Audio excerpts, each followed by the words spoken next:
तो सबसे पहले अब देखो अपन अपना अगला चैप्टर चालू कर रहे हैं जिसका नाम है लोकोमोशन और मूवमेंट। लोकोमोशन और मूवमेंट में अपने को दो चीज़ें पढ़नी है। कौन कौन सी? एक तो सबसे पहले अपन पढ़ते हैं मसल्स के बारे में, ठीक है। टाइप्स ऑफ मसल पढ़ेंगे अपन। मसल में स्केलेटल मसल के बारे में थोड़ा सा जानेंगे, क्या क्या स्केलेटल मसल की प्रॉपर्टीज़ होती हैं, कैसे कैसे वर्क करता है, उसकी एक famous theory sliding filament theory, उसको पढ़ेंगे। उसके बाद में अपन आएंगे एक इम्पॉर्टेंट, अपन इसके वो प्रोटीन्स के बारे में देखेंगे कि एक्टिन और मायोसिन है, कॉन्ट्रैक्टाइल प्रोटीन्स के बारे में देखेंगे। और उसके बाद में अपन देखेंगे मसल काम किस तरह से करती है।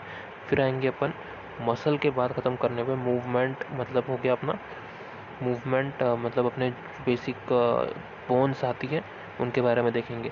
एपेंडिकुलर और एक्सियल स्केलेटन के बारे में, टाइप्स ऑफ जॉइंट भी देखेंगे अपन। तो ऐसे करके चैप्टर चलेगा, ठीक है। तो शुरू करते हैं अपन। अच्छा, जो लोग अभी नए हैं चैनल पे वो सब्सक्राइब कर लें, क्योंकि अपना एक एम है कि अपन 11th की बायोलॉजी पूरी ख़त्म करने वाले हैं, ठीक है। रोज़ एक चैप्टर के साथ होगा, ठीक है। अगर सुबह अगर बड़ा चैप्टर रहता है तो सुबह उसका एक पार्ट आ जाता है और शाम को उसका दूसरा पार्ट आ जाता है, ठीक है। तो बिल्कुल इस तरह से करते जाएं, कॉपी पेन लेके बैठा करो। और जो जो बोला जा रहा है, ठीक है, एक सामने एनसीईआरटी होनी चाहिए, कोई इम्पोर्टेंट टेबल या फिर कोई डायग्राम है उसको देखो, प्रॉपरली देखो उसको, साथ में नोट्स लेके बैठो। हाथ चलने चाहिए तुम्हारे, है ना। तो प्रॉपर उसके नोट्स बनाओ, तो उससे क्या फटाफट से तुम्हारे दिमाग में जाएगी, रिटेन होगा, ठीक है। तो चलो शुरू करते हैं। सबसे पहले आता है अपना लोकोमोशन और मूवमेंट में अपने को सबसे पहले देखना है स्ट्रीमिंग ऑफ प्रोटोप्लाज्म क्या होता है। देखो, ये सबसे पहले एनसीईआरटी ने बताया कि ये जानो सबसे पहले स्ट्रीमिंग ऑफ प्रोटोप्लाज्म क्या होता है। तो स्ट्रीमिंग ऑफ प्रोटोप्लाज्म नाम की चीज़ होती है। अपन देखते हैं कि अमीबा और यूनिसेलुलर ऑर्गेनिज्म के अंदर ये अपने को देखने को मिलता है। यानी अमीबा जो कि यूनिसेलुलर ऑर्गेनिज्म है, सिंपल फॉर्म ऑफ मूवमेंट है, बहुत ही सिंपल फॉर्म ऑफ मूवमेंट है, वहाँ पे अपने को देखने को मिल जाता है। सेकंड, अब यहाँ पे बहुत इंपॉर्टेंट चीज़ लिखी हुई है, मूवमेंट रिजल्ट इन चेंज, इसको चेंज बोलते हैं, मैंने पहले भी बताया था। Result in change in place and locomotion and location, change in place and with location change in place और लोकेशन, उसको बोलते हैं अपन मूवमेंट। लोकोमोशन बेसिकली क्या होता है? वॉकिंग, रनिंग, क्लाइंबिंग एक्सेट्रा, ठीक है। तो लोकोमोशन की डेफिनेशन समझ में आई। लोकोमोशन किसको बोलते हैं? ऐसी मूवमेंट जिसके अंदर प्लेस चेंज हो रही है, लोकेशन बदल रही है, ठीक है। आप इस टाइम पे पॉइंट ए पर थे, बाद में आप पॉइंट बी पर चले गए, तो आपका क्या चेंज हुआ? आपका लोकेशन चेंज हुआ, आपकी पोजीशन चेंज हुई, आपकी प्लेस चेंज हुई, उसे लोकोमोशन बोलते हैं। क्या उसको मूवमेंट बोलेंगे? नहीं, वो मूवमेंट नहीं है, वो लोकोमोशन है।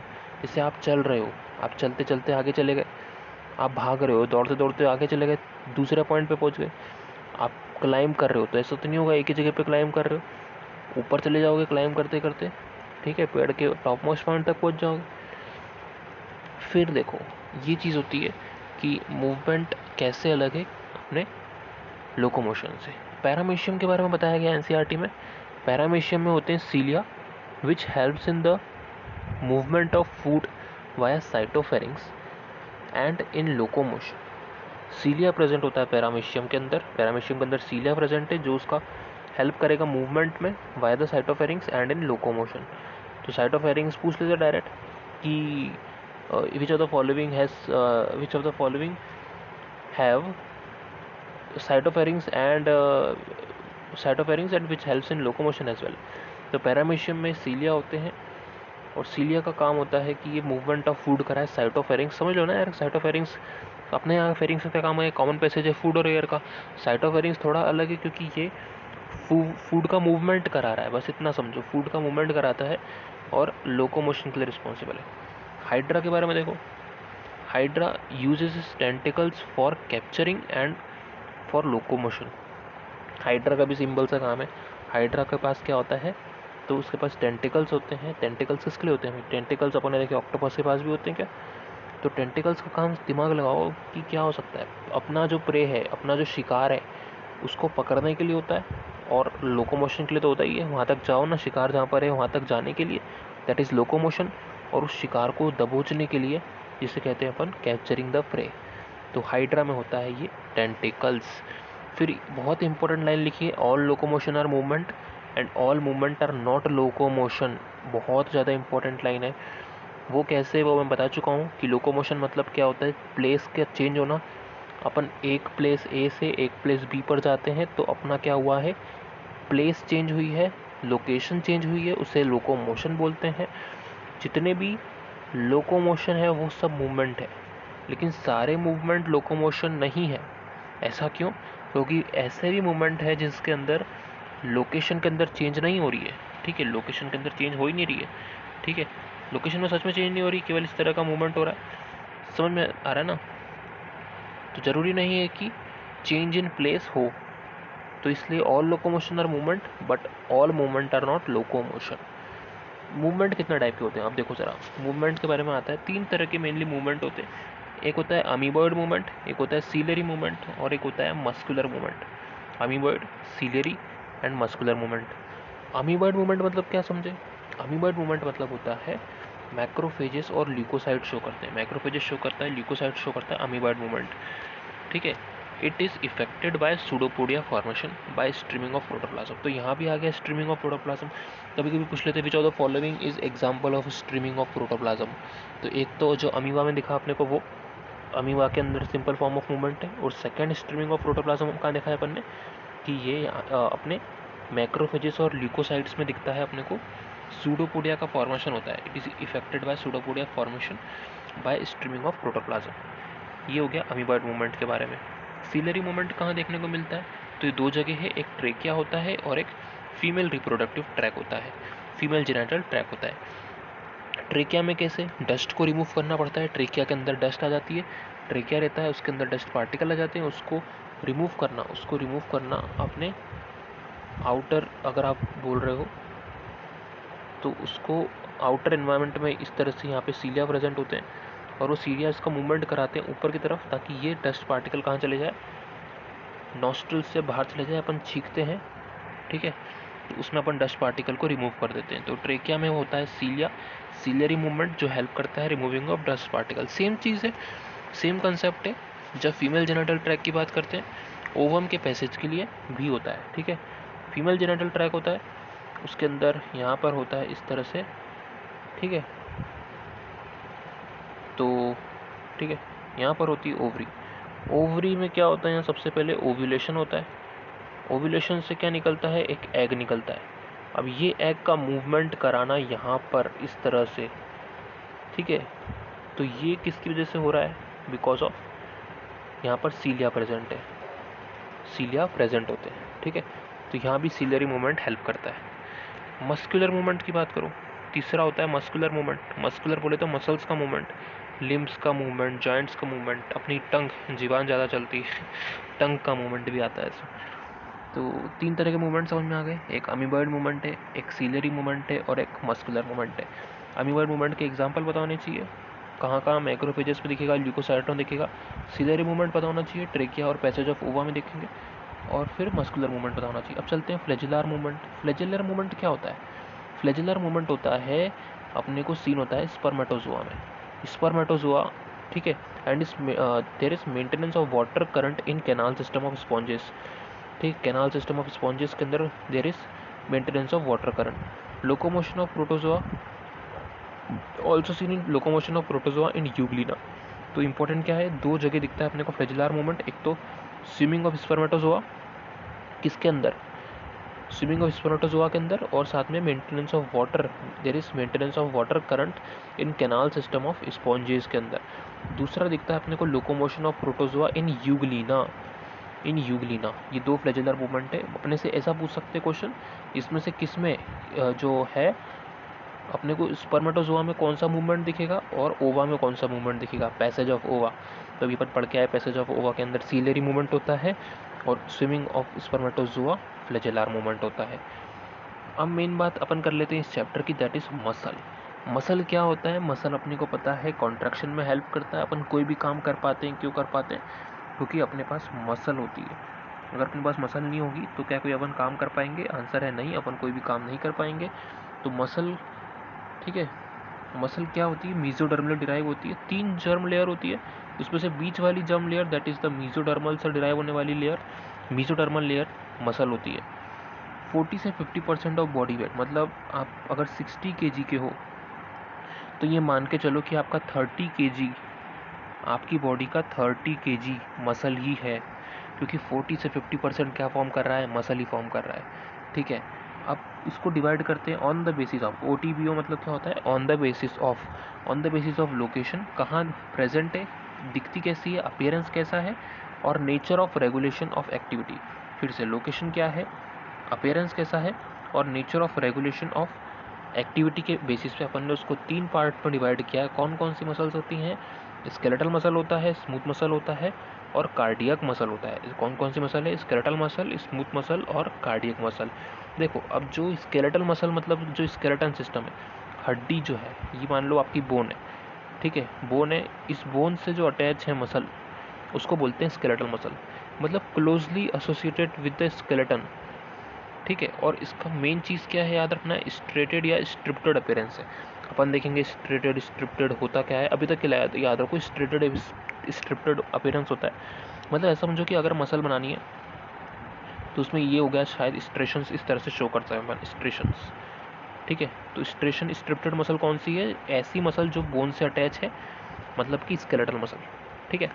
वॉलेंटरी मसल है, सही भी बात है यार, अगर स्केलेटल पर अटैच है तो वॉलेंटरी मसल होगी। अरे अब बाइसेप्स के बारे में देखो, बाइसेप्स मसल है, ट्राइसेप्स मसल है, बोन से अटैच है, ह्यूमेरस से अटैच है, ठीक है, तो ह्यूमेरस से अटैच है, ठीक है। तो अगर कुछ भी होगा तो ये जो मसल्स हैं ये वॉलेंटरी होनी चाहिए ना, तभी तो आपका एल्बो जॉइंट पे मूवमेंट हो सकती है। खुद दिमाग लगाओ यार, एल्बो पे मूवमेंट कराने के लिए ये दोनों मसल की रिक्वायरमेंट है कि नहीं? तो ये चीज़ होती है। तो वॉलेंटरी मसल है, स्ट्रेशंस और स्ट्रिप्टेड प्रेजेंट होते हैं स्केलेटल मसल के अंदर। दूसरी मसल होती है अपने पास में, that is called as smooth muscle. Smooth muscle में क्या प्रॉपर्टीज़ होती हैं? यहाँ पर स्ट्रेशंस एब्सेंट होते हैं, कोई स्ट्रेशन प्रेजेंट नहीं होते हैं, और इनवॉलेंटरी मसल है, मतलब अपने कंट्रोल में नहीं होती है। जैसे कि अपने स्टमक में जो मसल्स है, स्टमक नहीं बोल सकते प्रॉपरली, तो अपन बोल सकते हैं अपनी इस इंटेस्टाइन में जो मसल्स होती हैं, इंटेस्टाइन में जो मसल्स प्रेजेंट होती हैं, ठीक है, अपने इंटेस्टाइन में जो मसल प्रेजेंट होती हैं, वो जो मसल्स हैं उनके बारे में बात करते हैं। तो जो इंटेस्टाइन में मसल्स होती हैं उनके बारे में बात करें तो वो कैसी मसल होती है? इनवॉलेंटरी, अपने कंट्रोल में नहीं होती है, कि अपनी इच्छा हुई तो अपन ने कॉन्ट्रैक्ट कर लिया और इंटेस्टाइन की मसल कॉन्ट्रैक्ट कर गई, ठीक है। स्मूथ मसल्स और कहाँ होती है? ट्रेकिया में अपन देखते हैं, रेस्पिरेटरी ट्रैक में, वहाँ भी स्मूथ मसल होती है। और कहाँ होती है? और अपने यूरिनरी ब्लैडर का नाम सुना होगा, अभी अपन चैप्टर पढ़ के आए हैं, ठीक है, मिक्चुरेशन के बारे में पढ़ा है, तो वहाँ भी कौन सी मसल होती है? स्मूथ मसल होती है। अपन ने देखा है कि स्ट्रेच रिसेप्टर प्रेजेंट होते हैं वॉल पे, जैसे ही स्ट्रेच रिसेप्टर स्टिमुलेट होते हैं, सीएनएस के पास सिग्नल जाता है, सीएनएस से मोटर न्यूरॉन आता है, मोटर न्यूरॉन किस पे एक्ट करता है? स्मूथ मसल के ऊपर। तो अपन ने देखा है स्मूथ मसल कहाँ कहाँ प्रेजेंट है बॉडी के अंदर। इसके अलावा भी एक जगह बता सकते हो, फीमेल रिप्रोडक्टिव ट्रैक में, वहाँ भी स्मूथ मसल प्रेजेंट होती है, ठीक है। तो एब्सेंट है स्मूथ मसल में कोई स्ट्रेशंस प्रेजेंट नहीं, जो अपन ने बोला ना स्ट्रेशंस एक मसल है जिसमें इस तरह के स्ट्रेशंस होते हैं, तो स्मूथ मसल में ऐसा कोई भी स्ट्रेशंस अपने को देखने को नहीं मिलेगा।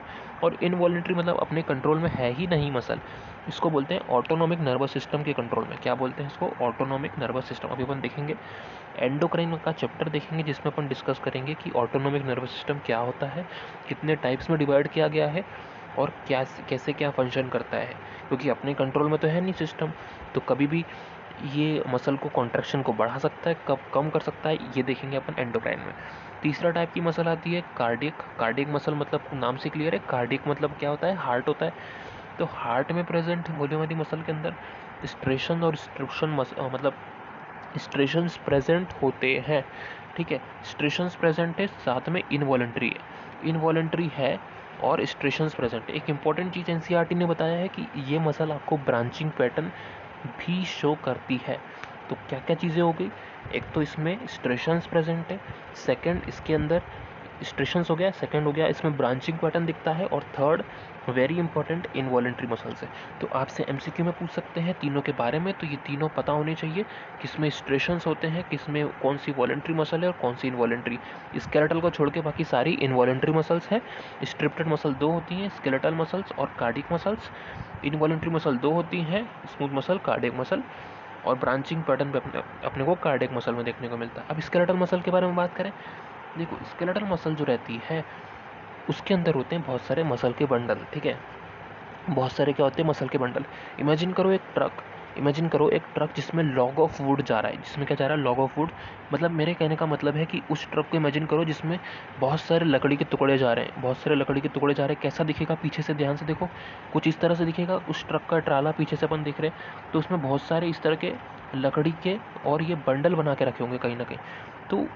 तो मसल भी ऐसी दिखती है, मसल में बहुत सारे मसल बंडल होते हैं, ठीक है, मसल के बंडल होते हैं। एक सब्जी आती है, अगर तुमने सुना हो तो चौलाफली या फिर इस टाइप की, उसको पकड़ना, बहुत सारी चौलाफली को साथ में पकड़ोगे उसका बंडल बन जाएगा। तो सेम चीज़ उस तरह का होता है कि इस तरह का बंडल के फॉर्म में रहती है स्केलेटल मसल्स, ठीक है। उस बंडल को साथ में जोड़ दो तो मसल बन जाएगी, अपनी स्केलेटल मसल बन जाएगी। तो उस बंडल की बात करो, उस बंडल को अपन क्या नाम देते हैं, बंडल क्या बोलते हैं, मसल बंडल। उसका एक और नाम होता है फेसिकल। क्या होता है, फेसिकल। तो इसको अपन ने क्या बोला, फेसिकल। और इनके बीच में कुछ कनेक्टिव टिश्यू है, आपस में कनेक्ट करने वाला, ठीक है। अपन को पता है कि अगर अपना ट्रक के ट्राले के अंदर पीछे अगर वो लकड़ियाँ रखी हुई हैं, आपस में उनको रस्सी से बांध देते हैं, ठीक है। तो रस्सी इज़ द कनेक्टिव टिश्यू जो कनेक्ट करने का काम कर रही है आपस में, ताकि कोई भी लकड़ी इधर से उधर ना हो जाए, ठीक है, किसी दूसरी व्हीकल पे गिर ना जाए, ठीक है ना। तो वैसे यहाँ पर इस मसल बंडल को आपस में जोड़ने का काम करता है इनके बीच में प्रेजेंट कनेक्टिव टिश्यू। जो इनको आपस में जोड़ने का काम करता है उसको बोलते हैं फेशिया। क्या बोलते हैं, फेशिया।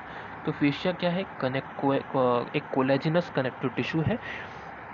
और मसल बंडल रहते हैं इस तरह से, देखो मसल बंडल रहते हैं, मसल बंडल को आपस में कनेक्ट करने का काम किसका होता है, फेशिया का होता है। मसल बंडल को क्या बोलते हैं, फेसिकल्स।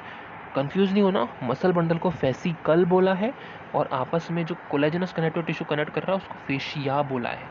अब इंटरेस्टिंग बात ये देखो कि मसल बंडल के अंदर भी बहुत सारे मसल फाइबर होते हैं। क्या समझ में आया, मसल बंडल के अंदर भी छोटे छोटे मसल फाइबर होते हैं। अपन ने देखा एक मसल थी, मसल के अंदर बहुत सारे मसल बंडल थे बिल्कुल थे, ठीक है। मसल के अंदर भी बहुत सारे मसल बंडल थे, और वो मसल बंडल के अंदर भी बहुत सारे मसल फाइबर हैं। बस इतनी चीज़ समझ लो, मसल बंडल है, मसल बंडल के अंदर भी बहुत सारे मसल फाइबर होते हैं। अब मसल फाइबर क्या होता है अपन देखेंगे। अब मसल फाइबर, तो मसल फाइबर ही वो चीज़ है जो इस चैप्टर में ज़्यादा पढ़नी रहती है। मसल फाइबर के अंदर बात करो, उसकी प्लाज्मा मेम्ब्रेन के नाम अलग है, उसकी सेल मेम्ब्रेन के नाम अलग है, उसका एंडोप्लाज्मिक रेटिकुलम का नाम अलग है, ठीक है। यहाँ तक कि उसका साइटोप्लाज्म का भी नाम अलग है।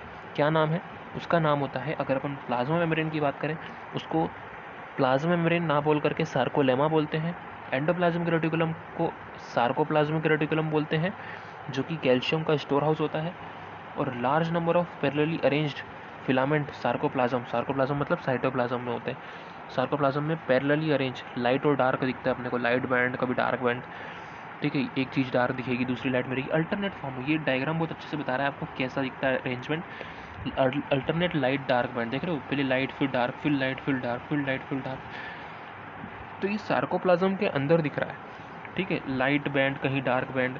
तो ये चीज़ दिखती है अपने को, और इस वजह से बोला जाता है कि स्ट्रेशंस इस वजह से आते हैं। स्ट्रेशंस किस वजह से आते हैं, स्ट्रेशंस आते हैं क्योंकि सार्कोप्लाज्म के अंदर पैरेलली अरेंज्ड मायोफिब्रिल्स होते हैं।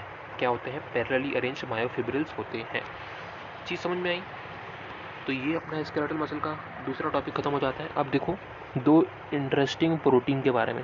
अभी अपन ने बोला कि सार्कोलेमा थी, सार्कोप्लाज्म था, मसल फाइबर था। अरे मसल किससे मिलकर बनी, मसल बंडल से। मसल बंडल आपस में कनेक्शन कौन कर रहा है, तो फेशिया कर रहा है उनको कनेक्ट, कोलेजिनस कनेक्टिव टिश्यू कर रहा है, ठीक है ना। और हर एक मसल बंडल के अंदर बहुत सारे क्या होंगे, छोटे छोटे मसल फाइबर होंगे। तो उन मसल फाइबर के बारे में देखें तो एक मसल फाइबर उठाया मैंने, उसके अंदर मैंने क्या देखा कि उसकी प्लाज्मा मेम्ब्रेन को सार्कोलेमा बोलते हैं, उसके सार्कोप्लाज्मिक रेटिकुलम, उसके एंडोप्लाज्मिक रेटिकुलम को सार्कोप्लाज्मिक रेटिकुलम बोलते हैं, उसकी साइटोप्लाज्म को सार्कोप्लाज्म बोलते हैं। और गजब की बात क्या है कि उसका सार्कोप्लाज्म के अंदर पैरेलली अरेंज मायोफिब्रिल है, जो कि कभी डार्क कभी लाइट, कभी डार्क कभी लाइट इस तरह से दिखते हैं। तो उनकी वजह से स्ट्रेशंस आते हैं। अब ये जो डार्क वाला बैंड था जो मैंने बनाया अभी, डार्क लाइट, डार्क और लाइट, डार्क वाले को बोलते हैं मायोसिन, मतलब थिक फिलामेंट, डार्क बैंड। इसका एक और नाम है एन आइसोट्रोपिक बैंड। एक्टिन वाले का नाम है light thin filament, light band, isotropic band. तो जो अपने अल्टरनेट लाइट और डार्क बैंड थे, उसके अंदर से लाइट बैंड को क्या बोला है? लाइट बैंड को बोला है thin filament, isotropic band, actin. ये सब लाइट बैंड के नाम हो गए, थिन फिलामेंट, आइसोट्रोपिक बैंड और एक्टिन। सेम चीज़ है थिक फिलामेंट में। अगर वो थिक फिलामेंट होगा तो उसको बोलते हैं डार्क बैंड। डार्क बैंड मतलब एन आइसोट्रोपिक बैंड, और उसमें क्या होता है? मायोसिन होता है। तो ये एक्टिन मायोसिन क्या होते हैं? एक्टिन मायोसिन कॉन्ट्रैक्टाइल प्रोटीन होते हैं। कहाँ प्रेजेंट होते हैं? अल्टरनेटिवली प्रेजेंट होते हैं इन द सार्कोप्लाज्म। सार्कोप्लाज्म में प्रेजेंट है अल्टरनेट लाइट और डार्क बैंड के फॉर्म में। लाइट वाले को एक्टिन बोला है, डार्क वाले को मायोसिन बोला है। अब क्या होता है, अब अपन थोड़ा स्ट्रक्चर देख लेते हैं। अब मसल कॉन्ट्रैक्शन की जब बात करते हैं तो अपने को पता होना चाहिए structural functional unit of muscle contraction called as sarcomere. Sarcomere क्या होता है? Structural functional unit of muscle होती है, उसको सार्कोमियर बोलते हैं। ठीक है, तो यहाँ पर अगर अपन देखें तो सार्कोमियर के अंदर यहाँ पर क्या होता है? सार्कोमियर होता क्या है? दो जेड लाइन के बीच की स्पेस को बोलते हैं। तो space between the two Z line is called as sarcomere. अब दो जेड लाइन क्या होती है? तो जेड लाइन वो होती है जो आई बैंड को, आई बैंड मतलब आइसोट्रोपिक बैंड, ठीक है, या एक्टिन कंटेनिंग बैंड, उसको दो पार्ट में डिवाइड करे तो उसको बोलते हैं जेड लाइन। जेड लाइन क्या होता है? जो आई बैंड को दो पार्ट में डिवाइड करेगी। मतलब यहाँ पे क्या हो गया? I/2, और इस साइड में क्या हो गया? I/2। तो ये कौन डिवाइड कर रहा है? Z line. ऐसे दो जेड लाइन को पकड़ लो, उनके बीच की जो भी स्पेस होगी उसको सार्कोमियर बोलते हैं। ठीक है, समझ में आ गया? सेंटर के अंदर अपने को मिलता है डार्क कलर का band called as A band. तो सेंटर में अपने को दिखा dark band called as A band. A band के अंदर क्या होगा? कॉमन सी बात है, अभी पढ़ा, मायोसिन होगा, थिक फिलामेंट होगा, एनाइसोट्रोपिक बैंड होगा। ठीक है, तो इस ए बैंड को देखो, अगर अपन बात करें ए बैंड तो इम्पोर्टेंट क्या है? अब रेस्टिंग मसल में कुछ इस तरह का डायग्राम बनता है। ठीक है, अभी अपन देखते हैं एच जोन, ए बैंड क्या होता है। ठीक है, अभी देखते हैं। तो इतना समझ में आया, दो जेड लाइन के बीच की स्पेस को सार्कोमियर बोलते हैं, जो structural functional unit of muscle होती है। और जेड लाइन होती क्या है? जो आई बैंड को दो हिस्सों में डिवाइड करती है, उसको जेड लाइन बोलते हैं। सिमिलरली आई बैंड को देखो, अपन ने क्या बोला? आई बैंड को दो हिस्सों में डिवाइड करने वाली जेड लाइन होती है। वैसे ही मायोसिन को एक थिन फाइब्रस मेम्ब्रेन डिवाइड करती है दो पार्ट में, उसको क्या बोलते हैं? M line. क्या बोलते हैं? M line. तो एम लाइन क्या होगी? एम लाइन हो गई एक थिन फाइब्रस मेम्ब्रेन जो डिवाइड कर रही है मायोसिन को इनटू, एट द सेंटर जो मायोसिन को डिवाइड करती है टू पार्ट्स में, उसको क्या बोलते हैं? एम लाइन बोलते हैं। चीज़ समझ में आ गई? जेड लाइन समझ में आ गई, एम लाइन समझ में आ गई। अब देखो रेस्टिंग स्टेट में क्या होता है? Edges of the thin filament partially overlap करते हैं free end of thick filament को। मतलब समझ में आया? मतलब ये होता है कि जो थिन फिलामेंट, इसके जो कोने हैं, ये कोने, ठीक है, ये पूरा थिन फिलामेंट है, इसके कोने ये पार्शली ओवरलैप करेंगे इस थिक फिलामेंट को। देखो कर भी रहे हैं यार, थोड़ा सा इतना सा ओवरलैप हुआ है, ध्यान से देखो। तो partially overlap the free ends of thick filament. Free end ये हो गया फ्री एंड, ये हो गया फ्री एंड। तो one of the free end मतलब ये, इसको पार्शली ओवरलैप करते हैं ये edges of edges of the thin filament, partially overlap करते हैं रेस्टिंग स्टेट में। तो जब रेस्ट कर रही मसल, तब अगर कॉन्ट्रैक्टेड स्टेट में है तब क्या होगा? कॉन्ट्रैक्टेड स्टेट में तो भाई हो सकता है कि ये दोनों जितने भी दिख रहे हैं ना, ये आई बैंड और ये आई बैंड, ये आपस में मिल जाएं, ठीक है, और ये बीच की स्पेस ख़त्म कर दें। अच्छा, ये बीच की स्पेस क्या है? इसको बोलते हैं एच जोन। एच जोन वो जोन है जिसमें केवल मायोसिन है। देखो ज़रा ध्यान से, केवल मायोसिन है। ये कैसे अलग है ए बैंड से? ए बैंड वो बैंड होता है जिसके अंदर पूरा मायोसिन आ गया, अलॉन्ग विथ थोड़ा थोड़ा एक्टिन भी आ गया, जो उसको पार्शली ओवरलैप कर रहा है। अपन ने बोला कि रेस्टिंग स्टेट में edges of thin filament partially overlapping the free ends of thick filament. ये रहा थिन फिलामेंट के एज, ये रहे थिन फिलामेंट के एज पार्शली ओवरलैप कर रहे हैं free end of thick filament को, ठीक है। फ्री एंड मतलब कि जो एंड किसी से कनेक्ट नहीं है, फ्री एंड को ओवरलैप कर रहे हैं। तो अपन ये बोल रहे हैं कि ये रेस्टिंग स्टेट में ऐसा चल रहा था। तो यहाँ पर एच जोन जो रहता है, यहाँ पर जो ए बैंड है उसके अंदर क्या आ गया, एक मायोसिन आ गया और थोड़ा थोड़ा एक्टिन का पार्ट भी आ गया, उसको बोलते हैं ए बैंड, ठीक है। ए बैंड मतलब complete length of myosin which contain some amount of actin as well, उसको क्या बोलते हैं, ए बैंड बोलते हैं। एच जोन कैसे अलग है, एच जोन तो केवल मायोसिन कंटेनिंग बैंड है, उसमें केवल मायोसिन है, ठीक है, only zone containing myosin. H zone की डेफिनेशन क्या होती है, central portion of thick filament which is not overlap bye thin filament. एक सेंट्रल पोर्शन वो थिक फिलामेंट का जिसको थिन फिलामेंट ने ओवरलैप नहीं करके रखा। मतलब मैं बात कर रहा हूँ इसकी, क्या मैं बात कर रहा हूँ इसकी, मैं बात कर रहा हूँ इसकी सेंट्रल पोर्शन जिसको ओवरलैप नहीं करके रखा उसको बोला एच जोन, ठीक है, समझ में आ गया। तो ये था अपने पास मसल के बारे में। अगला आता है अपने पास स्ट्रक्चर ऑफ कॉन्ट्रैक्टाइल प्रोटीन। अब हमने क्या बताया, कॉन्ट्रैक्टाइल प्रोटीन अपन दो देख कर आए हैं, एक होता है एक्टिन और एक होता है मायोसिन। एक्टिन का मोनोमर अलग है और मायोसिन का मोनोमर अलग होता है। एक्टिन जो रहता है वो 2F एक्टिन से मिलकर बना है। क्या, actin is made up of 2F actin. F मतलब हो गया यहाँ पे फिलामेंटस एक्टिन। तो actin is made up of 2F actin, filamentous actin. और ये फिलामेंटस एक्टिन जो रहता है किससे मिलकर बना है, किससे मिलकर बना है, globular actin called as G actin. मतलब बहुत सारे जी एक्टिन को साथ में रख दो, बहुत सारे जी एक्टिन को साथ में रख दो तो बन जाएगा एफ एक्टिन। क्या बन जाएगा, एफ एक्टिन। और अपन बोल रहे हैं ऐसे 2F एक्टिन मिल जाएं, ठीक है, ऐसे 2F एक्टिन, ये है अपना जी एक्टिन का polymer called as F actin, और ये भी है अपने पास जी एक्टिन का polymer called as F actin. तो ये जो 2F एक्टिन दिख रहे हैं तुमको, एक ये वाला और एक ये वाला, इसको क्या बोलते हैं, इसको बोलते हैं अपन एक्टिन। तो actin containing of 2 filamentous actin F actin which is made up of G actin. G actin is monomer of F actin. समझ में आया। अब ये देखो, अब यहाँ पे अपने को दिखेगा एक्टिन का किस तरह से एक्टिन दिखता है। तो एक्टिन में क्या होता है, सबसे पहले तो एफ एक्टिन इस तरह से चलता है। एफ एक्टिन जो रहता है वो इस तरह से पैरेलली अगर अपन देखेंगे तो इस तरह से वाउंड होता है। इसके साथ एक और कॉन्ट्रैक्टाइल प्रोटीन चलता है जिसको बोलते हैं ट्रोपोमायोसिन। तो ये जो बना रहा हूँ मैं थ्रेड जैसा, इसको बोलते हैं ट्रोपोमायोसिन। ट्रोपोमायोसिन प्रेजेंट है और एफ एक्टिन प्रेजेंट है। इसके अलावा ज़रा ध्यान दो तो ट्रोपोनिन भी होता है। ट्रोपोनिन ये जो दिख रहे हैं तुमको 3 डॉट इस तरह के, उसको अपन क्या बोलते हैं, ट्रोपोनिन बोलते हैं। ट्रोपोनिन का काम क्या होता है, ट्रोपोनिन जो रहता है रेगुलर इंटरवल पे टपकते रहते हैं ऊपर से, ऊपर से समझ लो, ऊपर से इस तरह से टपकते रहते हैं, इनकी वर्षा होती रहती है, तो गिरते रहते हैं एक्टिन के ऊपर। कि गिरेंगे तो ये किसी न किसी साइड पे जाके बाइंड करेंगे। कौन सी साइड पे जाके बाइंड करेंगे, ये बाइंड करते हैं कैल्शियम की साइड से। मतलब जिस साइड पर कैल्शियम बाइंड करना चाहिए उस साइड पर जा करके उससे बाइंड कर देता है ट्रोपोनिन का मॉलिक्यूल। 3 डॉट बना दो इस तरह से, और उस साइड को ब्लॉक कर देता है ताकि कोई कैल्शियम ना आ सके, ताकि कोई कैल्शियम ना आ सके। तो ट्रोपोनिन ने क्या मास्क कर दिया, कैल्शियम के लिए बाइंडिंग साइट, ठीक है। एक सेकेंड, थोड़ा सा यहाँ पे तो थोड़ा सा करेक्शन कर लेना।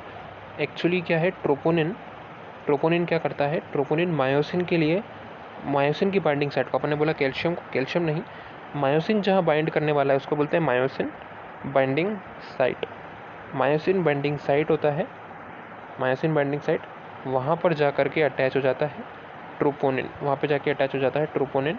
और वो जो ट्रोपोनिन रहता है वहाँ पे बाइंड हो गया तो मायोसिन बाइंडिंग साइट फ्री नहीं हो पाती, ठीक है, ये दिख रहा है तुमको। तो मायोसिन बाइंडिंग साइट यहीं होगी क्योंकि यहाँ पे ट्रोपोनिन बाइंड हुआ है, ठीक है, समझ में आया। तो ये अपना एक्टिन का मॉलिक्यूल था जिसमें अपन ने ट्रोपोमायोसिन देखा, एफ एक्टिन देखा, इस तरह का एफ एक्टिन देखा, और अपन ने ट्रोपोनिन भी देखा है, ठीक है। अपन बात करते हैं मायोसिन, अपन बात करेंगे मायोसिन के बारे में। अब मायोसिन का मोनोमर होता है मीरोमायोसिन।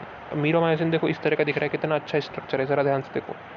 यहाँ पर अपने को क्या दिखता है, ये अपने को दिखता है हेड, इसके पार्ट्स देखो, हेड होता है, क्रॉस आर्म होती है। अब ज़रा ध्यान से देखो कि इसके 2 पार्ट्स होते हैं मीरोमायोसिन के, एक होता है अपने पास में हैवी मीरोमायोसिन, एक होता है लाइट मीरोमायोसिन, हल्का मीरोमायोसिन और भारी मीरोमायोसिन। जो हैवी मीरोमायोसिन है उसमें हेड और शॉर्ट आर्म आ जाती है। तो एक हेड अलॉन्ग विथ उसकी छोटी सी आर्म ये वाली, इसको दोनों को कंबाइन करके क्या बोलते हैं, हैवी मीरोमायोसिन।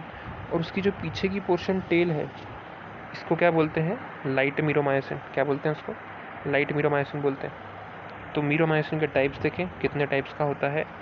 उसमें हैवी मीरोमायोसिन पूछा है तो उसमें ग्लोबुलर हेड और शॉर्ट आर्म आ गई।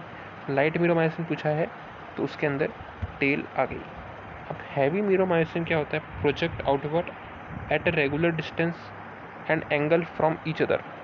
तो क्या होता है हैवी मीरोमायोसिन, मतलब कि हेड और क्रॉस आर्म, हेड और क्रॉस आर्म आपस में एक एंगल फॉर्म करते हैं, ठीक है। Project outward at an regular interval at a regular distance and angle from each other, उसको बोलते हैं क्रॉस आर्म। हैवी मीरोमायोसिन के अंदर एक आपस में एंगल फॉर्म करते हैं, उसको अपन क्या बोलते हैं, क्रॉस आर्म। तो क्रॉस आर्म की डेफिनेशन बहुत बार पूछते हैं। क्रॉस आर्म क्या होता है, तो एंगल जो बन रहा है, एंगल फ्रॉम ईच अदर, जो एंगल बना रहे हैं आपस में, उसको बोलते हैं अपन क्रॉस आर्म, ठीक है। तो जो अपना हेड है, हेड एक तो हेड हो गया और शॉर्ट आर्म है, ठीक है। ये आपस में एक दूसरे से कुछ दूरी पर है, और ये जो एंगल फॉर्म कर रहे हैं, जो एंगल फॉर्म कर रहे हैं एक दूसरे से, उसी को क्या बोलते हैं, उसी को बोलते हैं क्रॉस आर्म। ग्लोबुलर हेड की बात करो, यहाँ पे कुछ चीज़ें इंपॉर्टेंट है। इस ग्लोबुलर हेड के अंदर एटीपी बाइंडिंग साइट है और एक्टिन बाइंडिंग साइट है। जो ऊपर ऊपर दिख रही है वो तुमको दिख रही है एक्टिन बाइंडिंग साइट, और जो नीचे की तरफ है वो दिख रहा है तुमको एटीपी बाइंडिंग साइट। तो ये रहा एटीपी बाइंडिंग साइट, और इसके ऊपर टॉप में प्रेजेंट है एक्टिन बाइंडिंग साइट। कैसे याद करोगे टॉप में एक्टिन है, तो देखो सबसे पहला लेटर होता है ए, फिर क्या आता है बी, फिर क्या आता है सी आता है। तो सबसे ऊपर क्या आना चाहिए, शुरुआत के लेटर आने चाहिए। तो ए है, बी तो नहीं है लेकिन सी है। तो एक्टिन के अंदर क्या आ रहा है, एक्टिन बाइंडिंग साइट में ए आ रहा है और सी आ रहा है। तो ए सी, ठीक है, एक्टिन बाइंडिंग साइट आ गया। ए और सी शुरुआत के दो लेटर देखो ना, ए और सी आ रहा है। जबकि एटीपी बाइंडिंग साइट में शुरुआत के दो लेटर देखोगे तो क्या आएगा, ए और टी आएगा। तो ए पहले, ठीक है, दोनों के अंदर ए सिमिलर लेटर है। सेकंड लेटर देखा टी आ रहा है, दूसरे में बी आ रहा है, दूसरे में सी आ रहा है ना। एक्टिन बाइंडिंग साइट में ए सी होता है। तो ए टी पहले आता है, ए तो छोड़ दो, कॉमन है, ए तो छोड़ दो, कैंसिल कर दिया। सी पहले आता है कि टी पहले आता है, तो सी पहले आता है। तो ऊपर की तरफ क्या रहेगा, सी रहेगा। तो इसलिए एक्टिन बाइंडिंग साइट में, एक्टिन बाइंडिंग साइट ऊपर की तरफ होती है और एटीपी बाइंडिंग साइट नीचे की तरफ होती है। ये सब हेड के फीचर हैं कि एक तो एक्टिव एटीपेज एंजाइम प्रेजेंट होता है, एटीपी बाइंडिंग साइट है, और यहाँ पर एटीपेज एंजाइम होता है, और बाइंडिंग साइट है एक्टिन और एटीपी के लिए। तो ग्लोबुलर हेड के अंदर कुल मिला के क्या चीज़ें हैं, एक तो एटीपेज एंजाइम है, एक्टिव एटीपेज एंजाइम, और सेकंड है उसमें ग्लोबुलर, एक तो उसमें बाइंडिंग साइट ऑफ एक्टिन है और एटीपी है। चीज़ समझ में आई। तो ये अपना एक्टिन और मायोसिन का स्ट्रक्चर है, ठीक है। तो रेस्टिंग स्टेट में मैंने बोला troponin mask the myosin binding site on actin, myosin binding site on actin, चीज़ पता चल गई, ठीक है। तो अपन ने देखा एक्टिन 2 एफ एक्टिन से मिलकर बना था, जी एक्टिन मोनोमर है एफ एक्टिन का। और अपन ने देखा एक्टिन का स्ट्रक्चर, जहाँ पे ये दिख रहा है ट्रोपोमायोसिन और एफ एक्टिन, और ट्रोपोनिन रेगुलर इंटरवल पर गिर रहा है, और ट्रोपोनिन जो रहता है ये क्या करता है, mask the active binding site for myosin, myosin binding site on actin, ऐसा बोल दो। तो मतलब मायोसिन जहाँ जुड़ना वाला है वहाँ पर ट्रोपोनिन जुड़ा हुआ है ताकि मसल कॉन्ट्रैक्शन ना हो सके, ऐसा समझो, ठीक है। और मीरोमायोसिन की बात की फिर अपन ने, मायोसिन का जो मोनोमर है उसको बोलते हैं मीरोमायोसिन, मतलब कि एक थिक फिलामेंट, उसको बोलते हैं मीरोमायोसिन। तो ये मीरोमायोसिन इस तरह का दिखता है, इस तरह का और इस तरह का दिखता है। तो इस तरह में देखो हेड हो गया, क्रॉस आर्म हो गया, ठीक है। इसके क्या पार्ट होते हैं, तो heavy meromyosin, light meromyosin. Heavy meromyosin के दो पार्ट है, शॉर्ट ग्लोबुलर हेड और शॉर्ट आर्म। ग्लोबुलर हेड में क्या होता है, एक्टिव एटीपेज एंजाइम और बाइंडिंग साइट है एक्टिन और एटीपी के लिए।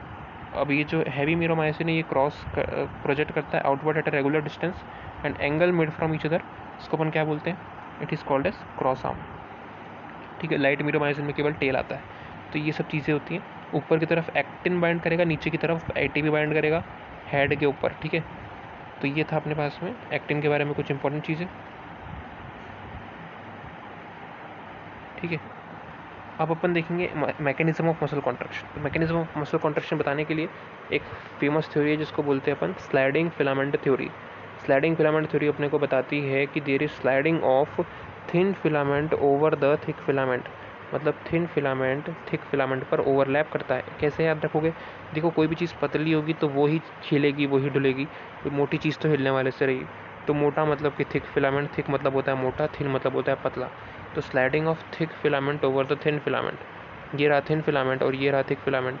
तो कुछ भी स्लाइड होगा, कुछ भी करना रहेगा तो ये अपनी लोकेशन बदलेगा। छोटा वाला फिलामेंट, पतला वाला फिलामेंट, मोटा वाला फिलामेंट अपनी जगह नहीं बदलेगा, मोटा वाला फिलामेंट अपनी जगह नहीं बदलेगा।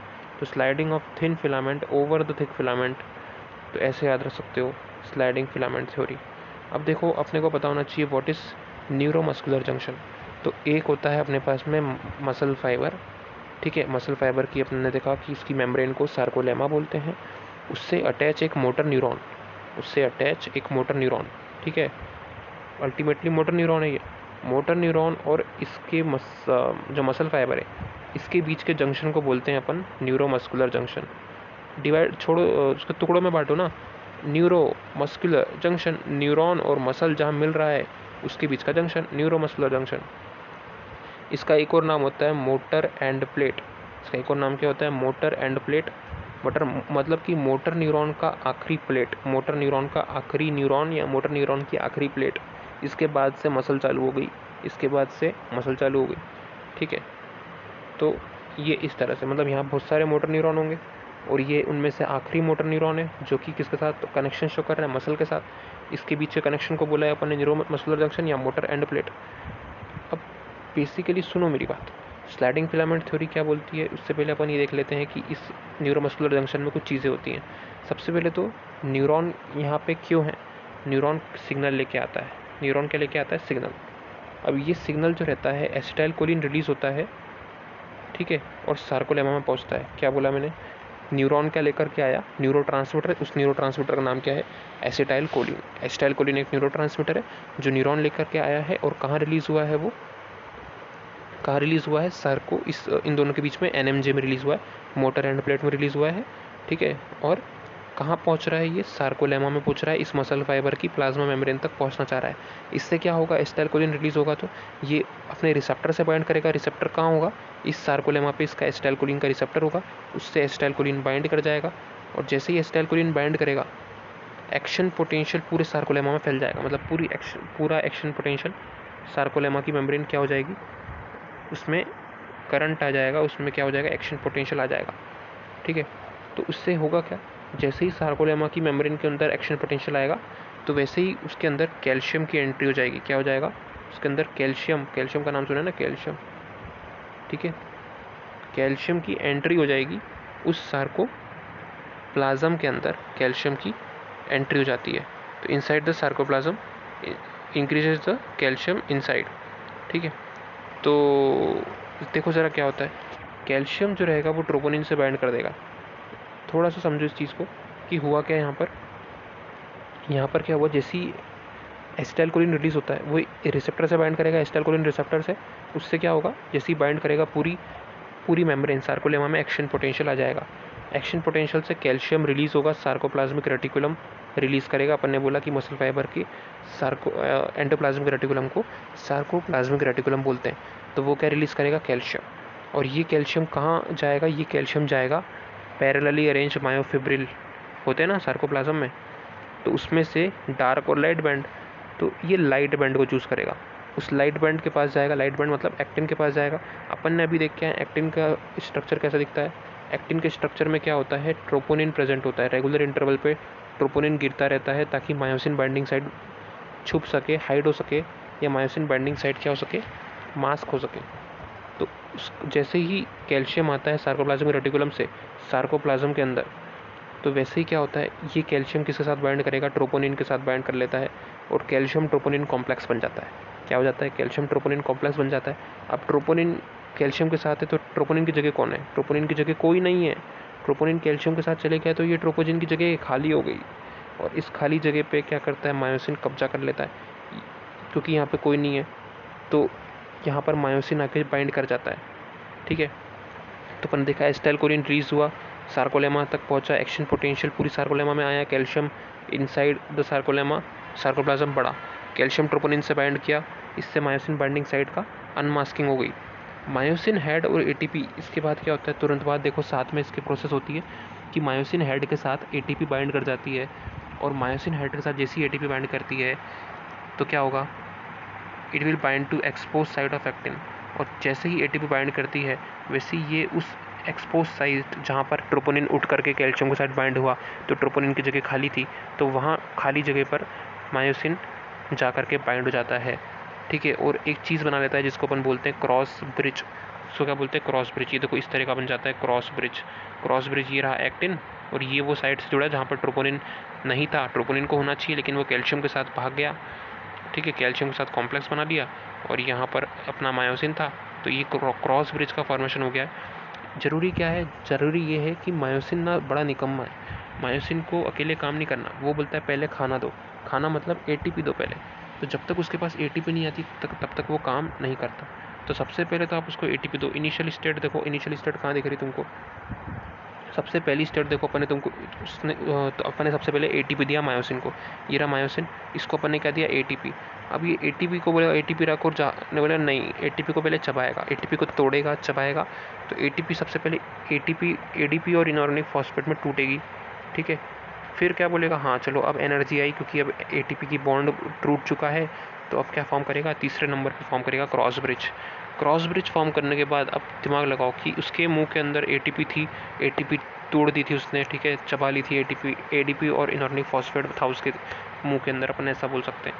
तो अब क्या होगा, अब दूसरी एटीपी लाने से पहले जो उसके मुंह के अंदर एडीपी और इनऑर्गेनिक फॉस्फेट उसको थूकना पड़ेगा, तो उसको बोलते हैं स्लाइडिंग और रोटेशन।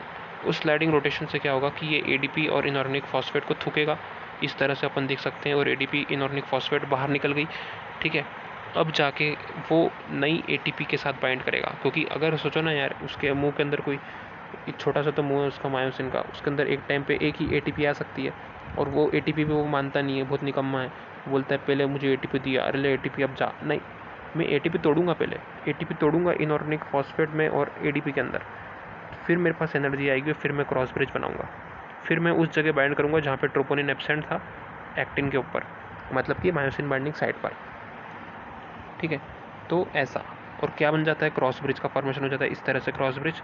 और फिर जब ये एडीपी इनऑर्गेनिक फॉस्फेट थूकता है, उसको बोलते हैं स्लाइडिंग या रोटेशन, स्लाइडिंग या रोटेशन, और फिर से क्या आता है, फिर से अपनी ओरिजिनल पोजीशन पे एटीपी लेने के लिए आ जाता है आगे, और फिर से एटीपी को तोड़ता है एडीपी इनऑर्गेनिक फॉस्फेट में, फिर बनाता है क्रॉस ब्रिज, और फिर ये साइकिल चलती ही रहती है। आई बात समझ में। तो इससे अपन क्या बता सकते हैं, इससे अपन ये बता सकते हैं कि कभी भी एक्शन पोटेंशियल या अपन मसल कॉन्ट्रैक्ट होती है तो जेड लाइन पास में आ जाती है। जेड लाइन मतलब क्या होता है, दो अपना जो आई एक्टिन को दो पार्ट में डिवाइड करने वाली होती है जेड लाइन, तो दो जेड लाइन आपस में करीब आ जाएगी क्योंकि मायोसिन और एक्टिन आपस में बाइंड कर रहे हैं, ठीक है। तो इतने अच्छे से बाइंड करते हैं कि इनके बीच की जगह, दो एक्टिन के बीच की जगह एब्सेंट हो जाती है, मतलब कि आई बैंड कम हो जाता है, ए बैंड कांस्टेंट रहता है। लेकिन क्योंकि ए बैंड क्या बताता है, मायोसिन की कंप्लीट लेंथ को बताता है, उसके अंदर कुछ अमाउंट में एक्टिन भी आ सकता है, कोई फ़र्क नहीं पड़ता। इंपॉर्टेंट क्या है कि एच जोन एब्सेंट हो जाता है, एच जोन 0 हो जाता है, ए बैंड कांस्टेंट है, आई बैंड डिक्रीज किया और जेड लाइन भी नैरो रहेगी, ठीक है।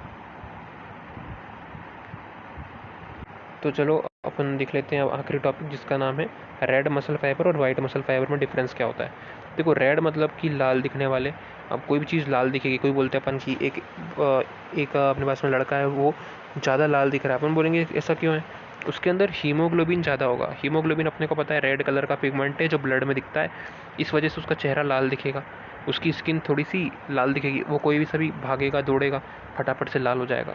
तो वैसे ही सेम चीज़ समझो, अगर ब्लड के अंदर हीमोग्लोबिन है, अगर ब्लड के अंदर हीमोग्लोबिन है तो तो अपने मसल के अंदर होता है मायोग्लोबिन। क्या होता है, मायोग्लोबिन, हीमोग्लोबिन नहीं, मायोग्लोबिन।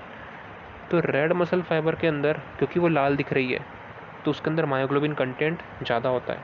क्या होता है, मायोग्लोबिन कंटेंट ज़्यादा होता है। मायोग्लोबिन ज़्यादा होने की वजह से ज़्यादा ऑक्सीजन टिश्यू तक पहुँचती है, मायोग्लोबिन ज़्यादा होने की वजह से ज़्यादा ऑक्सीजन टिश्यू तक पहुँचती है, तो माइटोकॉन्ड्रिया भी क्या होगा, ज़्यादा काम करेगा। अरे है कि नहीं, क्योंकि उसके पास ऑक्सीजन ज़्यादा पहुँच रही है तो एरोबिक रेस्पिरेशन ज़्यादा होगा, और अपने को पता है साइट ऑफ एरोबिक रेस्पिरेशन इस माइटोकॉन्ड्रिया, माइटोकॉन्ड्रिया ज़्यादा होंगे इसमें, सीधी सी बात है, क्योंकि ज़्यादा ऑक्सीजन ज़्यादा माइटोकॉन्ड्रिया, और एरोबिक रेस्पिरेशन, एरोबिक मसल है एक तरह से, एरोबिक रेस्पिरेशन ज़्यादा करेगी। वहीं वाइट मसल फाइबर के अंदर मायोग्लोबिन कंटेंट कम होता है, सफ़ेद सफ़ेद, कुछ लोग हैं ना सफ़ेद सफ़ेद, उनके अंदर हीमोग्लोबिन, उनके अंदर खून होता ही नहीं है बिल्कुल भी, सफ़ेद होते हैं। तो वैसे मसल का भी रहता है, मसल के अंदर अगर मायोग्लोबिन कंटेंट कम है तो वो वाइट दिखेगी, पेल कलर की वाइटिश दिखेगी। उसके अंदर माइटोकॉन्ड्रिया भी कैसे होंगे, कम। और उसके अंदर एरोबिक रेस्पिरेशन होगा क्या, नहीं, उसके अंदर एनारोबिक रेस्पिरेशन होगा मोस्ट कॉमनली। और लेकिन उसमें एक चीज़ याद रखना, एक चीज़ बड़ी इंपॉर्टेंट है, उसमें स्मूथ एंडोप्लाज्मिक रेटिकुलम बहुत होते हैं। स्मूथ एंडोप्लाज्मिक रेटिकुलम क्या होता है, store house of calcium ion, तो वो बहुत होते हैं। ठीक है, तो ये था अपने पास में टॉपिक। अच्छा, एक और चीज़ रह गई थी, जब अपन स्लाइडिंग फिलामेंट थ्योरी के बारे में देख रहे थे तो अपन ने बोला कैल्शियम ट्रोपोनिन के साथ बाइंड करता है और अनमास्किंग हो जाती है मायोसिन बाइंडिंग साइट की, और अल्टीमेटली ये क्रॉस ब्रिज बन जाता है। तो क्या होगा अगर यहाँ पर ATP, अब यहाँ पर इस प्रोसेस को रोकना है, मतलब कि अपने को मसल कॉन्ट्रैक्शन रोकना है, अपने को मसल को रिलैक्स करवाना है। तो जब अपने को मसल को रिलैक्स करवाना होता है तो क्या होता है, मसल को रिलैक्स करवाने के लिए क्या होता है, यही न्यूरॉन लेकर के आता है सिग्नल। न्यूरॉन क्या करता है, न्यूरोट्रांसमीटर देना बंद कर देता है। न्यूरोट्रांसमीटर देना बंद किया तो ये जो एक्शन पोटेंशियल सार्कोलेमा तक पहुंचा, ये नहीं हो पाएगा, और कैल्शियम भी क्या होंगे, रिलीज़ नहीं हो पाएंगे। कैल्शियम की धीरे धीरे कमी होती जाएगी, और क्या होगा, अपन बोलेंगे कि यहाँ पे ट्रोपोनिन कैल्शियम के साथ बाइंड नहीं करेगा। तो कैल्शियम ट्रोपोनिन के साथ नहीं है तो किसके साथ है, अपन ने देखा पीछे, वो कहाँ पर होगा, वो एक्टिन के साथ बाइंड होगा और मायोसिन बाइंडिंग साइट को मास्क का कर रहा होगा। ठीक है, तो फिर क्या होगा, मायोसिन बाइंडिंग साइट मास्क हो जाएगी, तो मायोसिन का हेड किससे बाइंड नहीं कर पाएगा, एक्टिन से बाइंड नहीं कर पाएगा, क्रॉस ब्रिज का फॉर्मेशन नहीं हो पाएगा, और मसल कॉन्ट्रैक्शन स्टॉप हो जाएगा, मसल रिलैक्सेशन हो जाएगा। एक और चीज़ दिमाग लगाओ, एक और चीज़ हो सकती है इस मसल कॉन्ट्रैक्शन को रोकने के लिए, वो क्या होता है, ATP। अपने को पता है मायोसिन हेड को ATP की ज़रूरत होती है मसल कॉन्ट्रैक्शन करने के लिए। तो किसी तरह से अगर आप उसको ATP ना दो तो वो ATP कंज्यूम ही नहीं कर पाएगा, तो क्रॉस ब्रिज का फॉर्मेशन नहीं हो पाएगा। ये चीज़ होती है, मतलब अगर मसल कॉन्ट्रैक्टेड स्टेट में है तो कॉन्ट्रैक्टेड स्टेट में ही रहेगी, क्योंकि उसके पास इतनी भी एनर्जी नहीं है कि वो फिर से रिलैक्सेशन स्टेट पे चले जाए। ठीक है, ये चीज़ देखने को मिलती है अपने को at the time of death muscle का कॉन्ट्रैक्शन देखने को मिलता है अपने को। ठीक है, तो ये चीज़ हो जाती है जब ATP नहीं रहती है। ठीक है, तो ये अपना एक पार्ट ख़त्म हो जाता है, एक पार्ट अपना लोकोमोशन मूवमेंट का ख़त्म हो जाता है। इसमें अपन ने देखा मसल का कॉन्ट्रैक्शन किस तरह से होता है। ठीक है, मसल में अपन ने यूनिट्स देखी, सार्कोमियर के बारे में देखा। ठीक है, और अपन ने वेरियस टाइप ऑफ मूवमेंट्स देखे। ठीक है, तो अपन इसके पार्ट 2 में मिलते हैं। ठीक है, पढ़ते रहो, ऑल द बेस्ट। चलो अगली वीडियो में मिलते हैं।